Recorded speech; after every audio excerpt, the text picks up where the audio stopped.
村有人暈低咗啊！咁你知唔知呢間屋仲有冇其他人住？冇。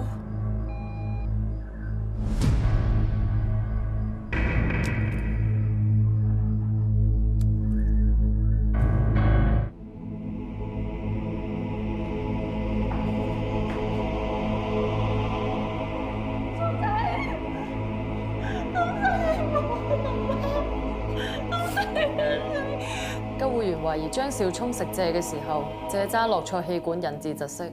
初步列作屍體發現案處理。我細佬佢細個已經有癲癇症，但係一路都有食藥控制得好好，好耐冇試過發作㗎啦。係咧，你係點樣發現死者㗎？我細佬佢生日，我買咗個蛋糕同佢慶祝，點知我一入到去就見到佢咬住支蔗瞓咗喺地下。但係我冇買過蔗俾佢，我唔知點解佢會有。請問間村屋係咪死者屋企嚟㗎？聰仔因為屋企有事而唔開心，唔想翻屋企，所以我就問朋友借咗間村屋俾佢。原來係你安排聰仔喺外面住嘅，我哋全部人都揾緊佢，點解你唔出聲啊？你明知聰仔係有限智能㗎嘛？你有佢一個人喺外面住，你究竟有咩居心啊？如果唔係你幫聰仔，聰仔會離家出走咁多日咩？佢會食下蔗發羊吊更死咩？如果佢喺屋企發作，我哋都可以救到佢啊！佢真係死得好冤枉啊！對唔住，你而家講對唔住有咩用啊？聰仔已經死咗啦，仲有你啊！聰仔話晒都係老爺嘅仔啊，但係你容納唔到佢。你搞到佢離家出走，你都有份害死佢㗎！你鬧夠未啊？你有冇關心過聰仔啊？我點會冇關心佢？我四周圍揾佢啊！你唔係驚冇咗個仔，你係驚冇咗份遺產啊！阿聰仔走係因為唔想見到你咁收家嘅老母啊！搞自己個老爺唔知醜，唔係你啊！我啊知使咩大陸母啊？個孫使咩變咗個野仔啊！夠啦！夠啦！夠啦！聰聰，一日到黑都係你呢兩個女人喺度嘈生晒啊！搞到聰仔離家出走。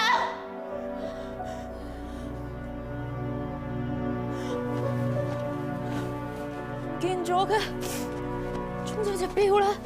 你話聰仔平時戴開嗰隻錶喺邊啊？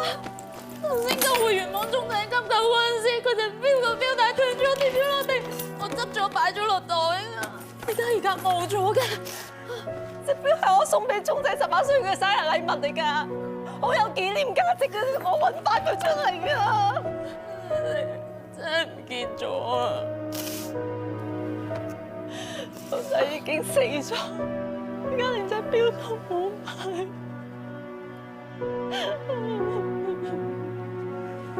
你哋做乜嘢啊？知啊，我知。聰仔係我個仔，有啲咩等我哋同佢講。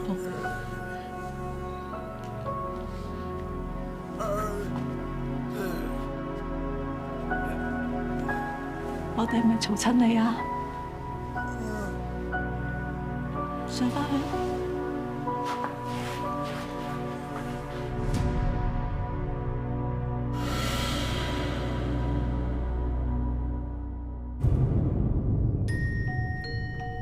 牛，總之以後唔可以再同我哋玩。快啲啦！快啲啦，牛！我就有快過你啦！好玩啊！佢好似阿爺咁上咗天上面做星星。起身啦，翻學啦，校車唔等人㗎。媽媽，生日快樂啊！哇，好靚喎！整咗好耐㗎。算你有媽心啦嚇。以後都見唔到聰咪啊！媽咪，我掛住你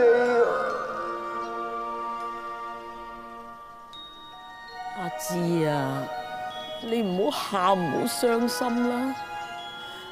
嗰個都唔係你個仔。環美村屍體發現案可能改列作謀殺案，由我同你跟。死者張少聰，法醫份驗屍報告推斷死亡時間係今個月15號夜晚11點至16號凌晨1點。唔知係咪俾人強行塞肢借入口嘅？肢借上邊發現到嘅衣物纖維同死者身上嘅衣物唔吻合，可能嚟自另一個人，所以唔排除他殺嘅可能。IT 部已經解開咗死者部電話，翻查電話記錄同短信內容。張少聰嗰幾日只係聯絡過佢家姐張大弟同埋莫啟榮律師。同大家正式介紹翻，我係莫啟榮律師。張少聰先生生前委託我成立咗份信託基金管理資產嘅。咁我而家就宣讀文件嘅內容。張少聰先生嘅意願係將高祖村嘅3層複式獨立屋留俾梁月平女士。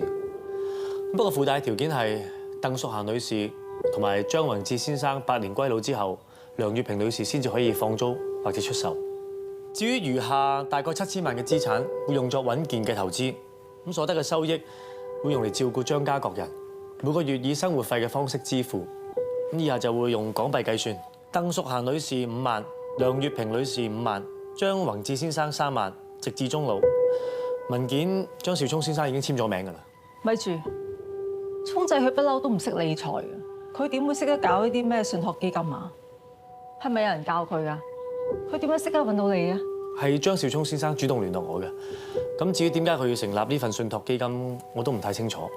不如等我讀埋其他嘅內容先啦。間屋係老爺剩落嘅，聰仔點會俾呢個女人啊？作為張少聰先生嘅代表律師，我只係按照我委託人嘅意願去到完成我嘅責任嘅啫。點講都唔通。但我想補充少少，張少聰先生嘅死亡時間喺12點前或者後，對於財產嘅分配咧係有影響嘅。如果佢喺10月16號凌晨0時之後死亡，即係話佢足咗21歲，咁就有資格繼承張建國先生嘅遺產。咁你就會按照張少聰先生嘅信託基金去到分配。咁如果12點前呢？如果死亡時間係10月15號午夜12點鐘之前，咁即係話佢未足21歲，法例上佢就冇資格繼承張建國先生嘅遺產。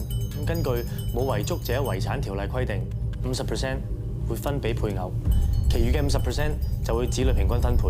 咁不過都要等驗屍報告確定死亡時間先至可以作實。另外想補充多點，張少聰先生喺發生意外之前有聯絡過我，我想對呢份信託基金嘅內容作出修改。咁而我哋律師樓咧亦都將新嘅嗰一份基金信託書寄出㗎啦。不過喺未收到回覆嘅時候，張少聰先生就不幸身亡。老太，有2位警察嚟咗。新界東重案組高級警員司警，警員張佑明。咩事啊？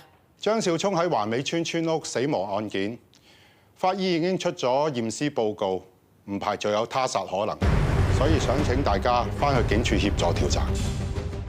嗰日我翻到屋企，見到細佬好激動咁衝咗出去，我擔心佢有事，一路跟住佢去到碼頭。聰仔，點啊？家姐啊，我唔開心啊，好混亂啊，唔想翻屋企。咁不如家姐幫你揾笪地方出去住幾日，冷靜下先，好冇？即係話係你主動叫張少聰離開屋企嘅，可以咁講。咁係咪你慫恿張少聰做信託基金㗎？我只係想幫佢解決問題咋。家姐啊，嫲嫲咧依家嬲咗我啊，我覺得佢俾媽媽呃咗咁多年，好慘。我想分翻啲錢俾佢，但係如果俾媽媽知道咗咧，佢又會唔開心喎。家姐，你覺得我應該點做？你可以成立一份咧信託基金，咁就將間屋留俾阿媽，條件咧就係要阿嫲同老豆8年歸老之後咧，佢先可以全權擁有間屋嘅。咁你其他嘅資產，你咪按收益每月用生活費嘅形式分俾阿嫲、阿媽同老豆咁樣咯。最緊要咧就係寫得清清楚楚啊，咁樣希望佢哋之後唔會拗咯。哦。咁我哋係咪可以一齊住啦？係啊，咁到時有啲咩事咧，我都可以幫你頂住先啊嘛，等你冇咁煩啊。咁家姐，我都要分一份俾你先得啦。千祈唔好啊！嗱，家姐有翻工㗎，自己有糧出㗎嚇。費事咧俾佢哋知道咧有餓你啊，到時咧你又永冇安寧㗎啦嚇。家姐好叻。幫張小聰搞基金嘅莫啟榮律師係你朋友？係啊，聰仔本來想我幫佢搞，不過我唔想牽涉入去有啲咩利益衝突，所以揾咗個律師朋友幫佢。草擬基金嘅時候，你都在場。冇錯。你阿爺份遺囑完全冇分俾你，你有冇唔憤氣啊？阿爺不嬲都重男輕女㗎啦，20幾年嚟都係咁嘅，分俾我先出奇。張建國將成億身家俾晒張少聰，全屋人包括張大弟1蚊都分唔到。你話佢唔嬲，有冇咁大方啊？而且張大弟嘅身世有啲特別。張大弟同張少聰關係點㗎？聰仔對個個都好好嘅，大弟份人就冷漠啲，咩都唔係好理嘅。可能因為佢唔係我親生啩。喺我介入張家之前呢，阿志喺展能中心嗰度同個院友發生關係。大弟咧係個智障女人生嘅，奶奶唔知係為咗面子啊，定係唔想照顧多個智障嘅人，所以就冇俾嗰個女人入門。要女唔要乸，咁大弟自細又冇阿媽，可能因為咁樣心理唔係好平衡啩。大弟咧就自細阿秋湊大嘅，咁可能覺得我哋唔錫佢啦，咁成日黑口黑面，10問9唔應嘅。會唔會同佢自細冇媽咪喺身邊有關啊？咁都有可能㗎。我知佢係最憎我嘅，不過我冇所謂啊，咪由佢憎咯。係阿嫲令到我見唔到親生阿媽，我的而且確係好憎佢。